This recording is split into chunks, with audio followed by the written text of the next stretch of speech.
स्वागत है एक नई वीडियो में। विषय लेकर आया हूँ रीति मुक्त काव्य की प्रमुख प्रवृत्ति। रीति काल हिंदी साहित्य के इतिहास में विक्रमी संवत 1700 से लेकर विक्रमी संवत 1900 तक है। इस काल में 3 काव्य धाराएं चली। पहली काव्य धारा इसको रीति सिद्ध काव्य धारा कहा गया, दूसरी रीति मुक्त काव्य धारा, रीतिबद्ध काव्य धारा, ये 3 काव्य धाराएं चली। रीति मुक्त वो कवि हैं जिन्होंने ना तो आचार्यता का प्रदर्शन किया है और ना ही श्रृंगारिकता पर अधिक जोर दिया है और ना ही अपने आश्रयदाता को खुश करने का इन्होंने प्रयास किया है या दरबारों के वातावरण का मनोरंजन करने का प्रयास इन कवियों ने नहीं किया। और इन कवियों ने ना ही प्रसुखाय काव्य लिखा, ना ही अलंकार जालवंश। इन कवियों के हृदय में जो भी भाव आए वो सहज रूप से या ये कहे कि स्वाभाविक रूप से उनको स्वांत सुखाय भावों के अनुरूप कविताओं में पिरो दिया। और इसी कारण जो है रीति मुक्त कवि रीति सिद्ध और रीतिबद्ध कवियों से अलग नजर आते हैं। रीति मुक्त कवि कौन कौन से हैं?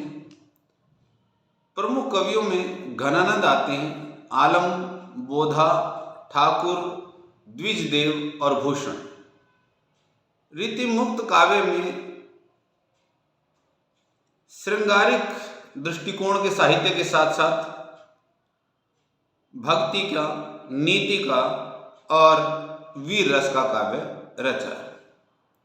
आइए जानते हैं रीति मुक्त कवियों के काव्य की प्रमुख प्रवृत्तियां या विशेषताएं क्या क्या।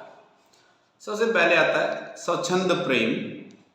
रीति मुक्त कवियों ने स्वच्छंद प्रेम की अभिव्यक्ति अपनी कविताओं में की है। इन कवियों ने हृदय में जो प्रेम था वो बनावटीपन नहीं था, वो जो है दिखावा नहीं था। इनके हृदय में प्रेम का स्पंदन था, प्रेम से इनका हृदय धड़कता था। इनके प्रेम में ना कोई दुराव है, ना कोई छिपाव है, ना कोई बनावटीपन है। स्वच्छंद भाव जो है इनके हृदय में वो दिखाई पड़ते हैं। और स्वच्छंद प्रेम की अभिव्यक्ति कवि घनानंद इस प्रकार करते हैं। अति सुधो स्नेह को मार्ग, जहां नेकु श्यानपन बांक नहीं। प्रस्तुत पद में घनानंद कवि स्वच्छंद प्रेम की अभिव्यक्ति करते हुए कहते हैं कि प्रेम का मार्ग तो बहुत सीधा है, जहां श्यानेपन के लिए तनिक भी स्थान नहीं है। आइए जानते हैं रीति मुक्त काव्य की एक और प्रवृत्ति, उदात्त श्रृंगारिक दृष्टिकोण। उदात्त यानी उच्च दृष्टि का, बनावटीपन नहीं है, चमत्कार प्रदर्शन नहीं है, जिस प्रकार रीति काल के अन्य कवियों ने किया। रीति मुक्त कवियों ने जो है श्रृंगारिक दृष्टिकोण जो है उदात्त रखा और इनमें रसिकता का पर्याय दिखाई नहीं पड़ता है। इनकी जो श्रृंगारिकता है वो उदात्त है, स्वाभाविक है और संयोग श्रृंगार और वियोग श्रृंगार, संयोग श्रृंगार भी और वियोग श्रृंगार भी, दोनों प्रकार के जो है वर्णन देखने को, दोनों प्रकार के संयोग की श्रृंगार की जो अवस्थाएं होती हैं उनका प्रयोग रीति मुक्त कवियों ने किया है। लेकिन इन कवियों का जो मन है वो वियोग वर्णन में अधिक रमा है और वियोग वर्ण के जो चित्र है इन्होंने अपनी कविताओं में अधिक उकेरे हैं। संयोग के बारे में एक कवि कहते हैं कि ये कैसा संयोग न जानी पड़े, कि ये कैसा संयोग है जिसके बारे में पता ही नहीं, कि प्रेम का महत्व ही नहीं पता चलता। ये ठीक उसी प्रकार है जिस प्रकार विद्यार्थियों दैनिक जीवन में होता है। जब हमारे मम्मी पापा हमारे पास नहीं होते तब हमें उनके महत्व का पता लगता है, लेकिन जब वो हमारे पास हैं दैनिक जीवन में जो वो हमारे लिए कर रहे हैं उनके कार्यों और हमारे ऊपर जितना भी वो उनका जीवन हमारे लिए वो जी रहे हैं उसका महत्व हम नहीं समझ पाते हैं। लेकिन विचार कीजिए कि एक दिन आपकी माँ ना हो, सुबह उठ के आपको चाय बनानी पड़े, आपको खाना बनाना पड़े, तो कितना लगता है। तो असली जो प्रेम है या अपनेपन की पहचान है वो वियोग में ही होती है, बिछोड़े में ही होती है। जब आपके मम्मी पापा आपके पास नहीं हो, तो ठीक वही बात इन कवियों ने किया कि प्रेम का या श्रृंगार का तभी पता चलता है कि जब व्यक्ति आपके पास नहीं है, और तब उसके प्रेम के महत्व को आप जान पाते हैं जब आपके अपने आपसे दूर होते हैं। इसलिए कहते हैं कि संयोग में तो ये कैसी, कवि रीतिमुक्त कवि कहते हैं कि ये कैसी संयोग न जाने कि समझ ही नहीं आ रहा कि प्रेम क्या। वियोग में ही प्रेम का पता लगता है कि अपने जो करीबी लोग हैं वो आपसे कितना प्रेम करते हैं, चाहे आपके परिवार के हैं, चाहे जो है आपके निजी जीवन में कोई भी व्यक्ति महत्व रखता है, उसके प्रेम का पता वियोग में ही लगता है। इसलिए इन कवियों का मन जो है वियोग में अधिक रमा है। उसके बाद बात करते हैं रीतिमुक्त काव्य की एक और प्रवृत्ति की, सब अनुभूति का काव्य। काव्य में दो प्रकार का जो साहित्य होता है, देखिए कविताएं, सब अनुभूति का और सहानुभूति का। बहुत बार ये सवाल आता है कि सब अनुभूति का काव्य ज्यादा महत्वपूर्ण है कि सहानुभूति का काव्य। काव्य कोई भी हो वो अपनी जगह महत्व रखता है। सब अनुभूति का काव्य जो है रीतिमुक्त कवियों ने अधिक लिखा है। रीतिमुक्त कवि प्रेम के पीर कहे गए हैं क्योंकि प्रेम की पीड़ा जो है इन्होंने लिखी है। पीर का थे यहाँ पीड़ा कि पीड़ा का साहित्य लिखा है। इनके हृदय में जो भाव थे वो स्वाभाविक रूप से इनकी कविताओं में आए हैं, और इन्होंने जो स्वांग सुखाए काव्य लिखा, पर सुखाए काव्य नहीं, चमत्कार प्रदर्शन का प्रयास इन्होंने नहीं किया, ना ही आश्रयदाता को खुश करने का प्रयास किया। आप जानते हैं गणानंद के जीवन की वो कहानी, जब सुजान नाम की नर्तकी के कहने पर उन्होंने जो कविता सुनाई थी, और उनके जिसके यहाँ वो आश्रय थे मोहम्मद सारंगीले ने उनको जो है देश निकाला दे दिया था, राज्य से निकाल दिया था कि राजा के कहने से, शहंशाह के कहने से उन्होंने कविता नहीं सुनाई। और जो है उन्होंने इतनी पीड़ा झेली जीवन में, उसको जो है सब अनुभूति का कि वो चमत्कार प्रदर्शन मोर असरफियों के लिए साहित्य नहीं रच रहे थे, वो अपने हृदय के भाव जो किसी के कहने से प्रस्तुत नहीं कर रहे थे, वो स्वाभाविक रूप से जो आ रहे थे, वो सब अनुभूति थी। इसलिए ये जो है आश्रयदाता को, अपने आश्रित राजा को या अपने नवाब को, शहंशाह को खुश करने का साहित्य इन कवियों ने नहीं लिखा है। तो घनानंद जी कहते हैं एक पद में, लोग हैं लागे कविता बनावत, मोहि तो मोरे कविता बनावत, कि लोग तो कविता बनाने में लगे हुए और मुझे तो मेरी कविता ने बना दिया। कविता लिखने की जो प्रेरणा थी उनकी जो है, जो उन्होंने जिनसे एकनिष्ठ प्रेम किया वो है सुजान के कारण, सुजान ही उनके जीवन में कविता लिखने की प्रेरणा थी, वो प्रेरणा स्रोत थी। और उन्होंने जो है घनानंद को एक अम्र कवि के रूप में हमारे सामने प्रस्तुत कर दिया। अगर सुजान उनके जीवन में शायद नहीं होती तो इतना जो है सब अनुभूति का और इतना जो है श्रृंगार पर साहित्य जिसमें हृदय के भाव कूट कूट कर भरे हुए हैं, कोई बनावटीपन नहीं, कोई जो है दिखावा नहीं, वो स्वाभाविक प्रेम उनकी कविताओं में दिखता है। इसलिए ये कवि जो है रीतिमुक्त कवि सब अनुभूति का काव्य लिखते हुए दिखाई पड़ते हैं, जो हमें इनकी रचनाओं में दिखाई, इनकी कविताओं में देखने को मिलता है। उसके बाद बात करते हैं रीति मुक्त काव्य की एक और प्रवृत्ति, भक्ति भावना। रीति सिद्ध या रीतिबद्ध कवियों की तरह ये कवि भी भक्ति भावना से हीन दिखाई नहीं पड़ते हैं। रीति मुक्त कवियों ने की रचनाओं भले ही श्रृंगार के अतिरिक्त जो है नीति के या वीर रस के जो है पद मिलते हो, लेकिन भक्ति भावना भी इनमें देखने को मिल जाती है। इन कवियों ने भी राधा और श्री कृष्ण के प्रति जो है अपनी भक्ति भावना जो है व्यक्त की है, और राधा श्री कृष्ण की प्रेम लीलाओं और सौंदर्य के माध्यम से इन्होंने अपनी कविताओं में श्री कृष्ण और राधा के सगुण रूपों का जो है वर्णन किया है। निर्गुण का नहीं है, सगुण रूप का ही है।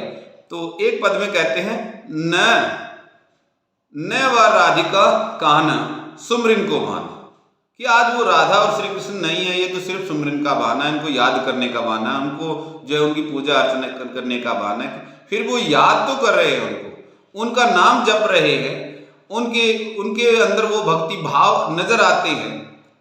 तो यहाँ रीति मुक्त कवियों ने भले ही न्यून मात्रा में हो, जो है पूर्णतः से वो भक्ति भाव दिखाई नहीं पड़ते जो भक्तिकालीन कवियों ने दिए हैं। लेकिन ये कवि किसी भी प्रकार से हम इन पे यह आरोप नहीं लगा सकते कि इन कवियों ने के अंदर जो है भक्ति भाव नहीं थे। भले ही वो थोड़ी मात्रा में हो, लेकिन इन्होंने वो भाव व्यक्त किए। उसके बाद बात करते हैं प्रकृति चित्रण। रीति मुक्त कवियों ने प्रकृति के आलम्बन और उद्दीपन दोनों प्रकार का जो है चित्रण किया है। अब उद्दीपन भाव में इनका जो है मन अधिक रम पाया है। कारण है कि इन्होंने जो है वो वियोग की जो प्रकाष्ठा थी वो उद्दीपन भाव में ही जो आ सकती थी, और उद्दीपन भाव का वर्णन इन कवियों ने किया है। इनके लिए जो है तम उगलती चंद भई नहीं रीति, इनके ये चांद जो है अंधेरा उगलता है ऐसा दिखाई पड़ता है कि ये उद्दीपन भाव का चित्रण है। वियोग अवस्था में इनको जो है चांद जो है अंधेरा उगलता हुआ, जबकि चांद जो है प्रकाश देता है, लेकिन यहाँ पर अंधेरा उगलता हुआ प्रतीत दिखाई पड़ता है। एक उदाहरण देते हैं कि जल जा रहे अंग, जल से अंग जल रहे हैं और राग रे सुरभंग, और रागों से स्वरभंग हो रहा है। कारी क्रूर कोकिला काहे को बैर काटती, कोयल का कूकना भी इनको वैर निकालने या दुश्मनी निकालने जैसा दिखाई पड़ रहा है। इसलिए इन कवियों ने जो है यहाँ देखते हैं कि जितना भी प्रकृति का आलम्बन रूप के चित्रण कम मिलते हैं, उद्दीपन रूप का चित्रण जो है प्रकृति का इन कवियों ने ज्यादा किया। आइए बात करते हैं अगली जो विशेषता, अगली प्रवृत्ति रीति मुक्त कवियों की, वो है विरहानुभूति। पूरा ही काव्य इनका वियोग का है, विरहानुभूति का है, और इन कवियों को जो है प्रेम की पीर कहा गया है। और इसीलिए जो है रीति मुक्त कवियों की जो विरहानुभूति है वो बाहरी नहीं है, वो आंतरिक है, वो उनके हृदय में गहरे से बैठी हुई है।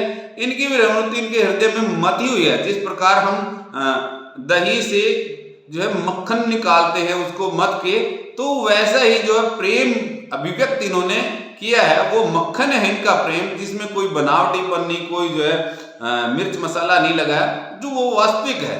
और वो अपने इस प्रेम के प्रति जो है समर्पित दिखाई पड़ते हैं।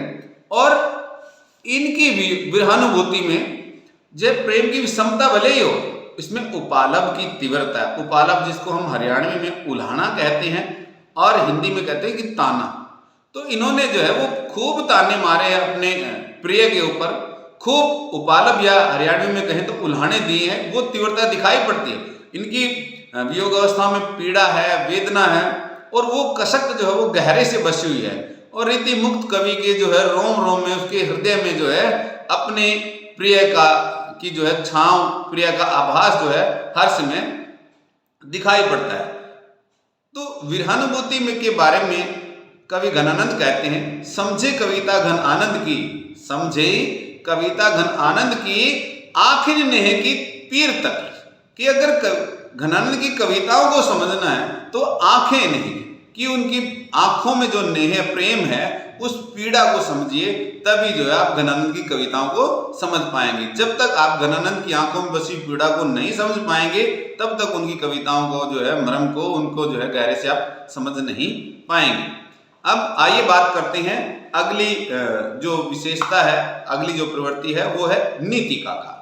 रीति मुक्त कवियों ने भले ही श्रृंगार का, भक्ति का, वीर रस का काव्य रचा हो, लेकिन इन कवियों ने समाज में फैली विसंगतियों को जो है दूर करने का प्रयास किया है। और इन कवियों ने जो है नीति के इतने अच्छे अच्छे पद लिखे हैं कि उनकी बड़ी सफलता है कि इतने वर्षों बाद भी आज भी भारत के जनमानस में उनके द्वारा लिखी गई जो नीति के जो पद हैं वो आज भी मुंह जुबान या कंठस्थ याद हैं।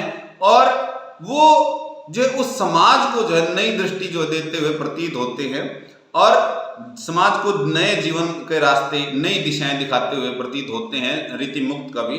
एक उदाहरण लेते हैं, रहिए लटपट, कि मौज मस्ती से रहिए, मजे से रहिए, रहिए लटपट काटी दिन, कि किसी से अस्त व्यस्त रहिए, जा किसी भी प्रकार से रहिए, मस्त मोला रहिए, फक्कड़ फकीर रहिए और दिन काटिए। तरु घाम में ही सोए, और अरु घाम में ही सोए, चाहे धूप में ही सोना पड़े, छांव बाकी न बैठे, उसकी छांव में बैठ ना बैठिए। जो तरु पैतरो, जो पत्तों रहित हो, पत्तों रहित तरु पे की छांव में कभी नहीं बैठना चाहिए। पत्तों रहित का मतलब जो गुणहीन व्यक्ति है उसके पास नहीं बैठना चाहिए, उसका सानिध्य, उसका साथी या उसका मित्र नहीं बनना चाहिए। जिस व्यक्ति में गुण ही नहीं है उसके पास सोने का लाभ नहीं है।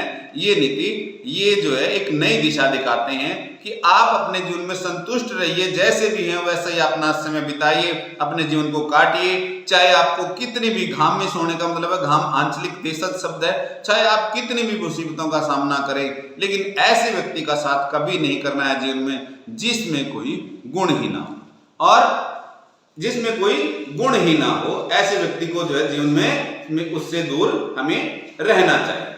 आइए बात करते हैं रीति मुक्त कवियों की अगली जो विशेषता है वो है उनका काव्य रूप। काव्य रूपों में जैसा कि आपने रीति काव्य या के जो अन्य कवि हैं, जो चाहे रीतिबद्ध हो या रीति सिद्ध कवि हो, उनकी तरह ही इनके पास भी कहने के लिए जो है लंबे लंबे प्रसंग नहीं थे, लंबी लंबी कहानियां नहीं थी, और ना ही जो है इनको कोई सुनने वाला था, क्योंकि उस समय का जो परिवेश था, चाहे समाज है या दरबारों का वातावरण है, वो लंबी कहानियां सुनने का उनके पास अवकाश नहीं था।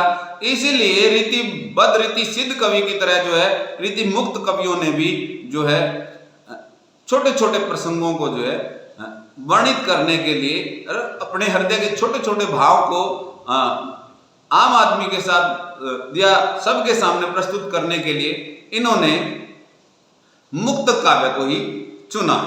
और इन कवियों ने जो भाषा प्रयोग की है वो अन्य रीतिकालीन कवियों की तरह ब्रज भाषा के साथ साथ फारसी के शब्दों का, बुंदेली, बघेली, अवधी के शब्दों का, राजस्थानी के शब्दों का जो खुलकर प्रयोग किया है, लेकिन मूलतः इनकी भाषा जो है वो ब्रज है। और अलंकारों की दौड़ में, छंदों की दौड़ में ये फंसे नहीं है, क्योंकि चमत्कार प्रदर्शन करना इन रीति मुक्त कवियों का उद्देश्य नहीं था। इनका काव्य जो है सब अनुभूति का काव्य है, स्वांत सुखाए काव्य है, ये पर सुखाए काव्य है। दरबारों के मनोरंजन का साहित्य इन कवियों ने नहीं लिखा है, इसलिए अलंकार जाल से परे है ये। और ना ही इन्होंने जो है किसी और प्रकार का चमत्कार प्रदर्शन करना या चारित्र्य का प्रदर्शन करना चाहा, इसलिए इनके काव्य में जो है एक तो मुक्तक रूप देखने को मिलता है, अलंकार या छंद जो है वो स्वाभाविक जो भी बन पाए इनके काव्य में, वो जैसे साहित्य के और कवि रचते हैं, क्योंकि ये भी उसी तरीके से जो है कविता लिखने बैठे थे, कोई अलंकार शास्त्र या काव्य शास्त्र का रट्टा लगाकर नहीं बैठे थे, जो भी हृदय में भाव आए उनको सबके सामने प्रस्तुत किया है। इस प्रकार जो है आज के इस व्याख्यान से हम रीति मुक्त कवियों की प्रमुख प्रवृत्तियों को जान पाएंगे। उम्मीद करता हूं कि मेरे इस व्याख्यान से जो विद्यार्थी इस वीडियो को देखेंगे और इस व्याख्यान को सुनेंगे, रीति मुक्त कवियों की प्रमुख प्रवृत्तियों से जुड़े जो उनके छोटे छोटे सवाल होंगे उनका हल इस व्याख्यान से आपको मिल जाएगा। सभी का धन्यवाद।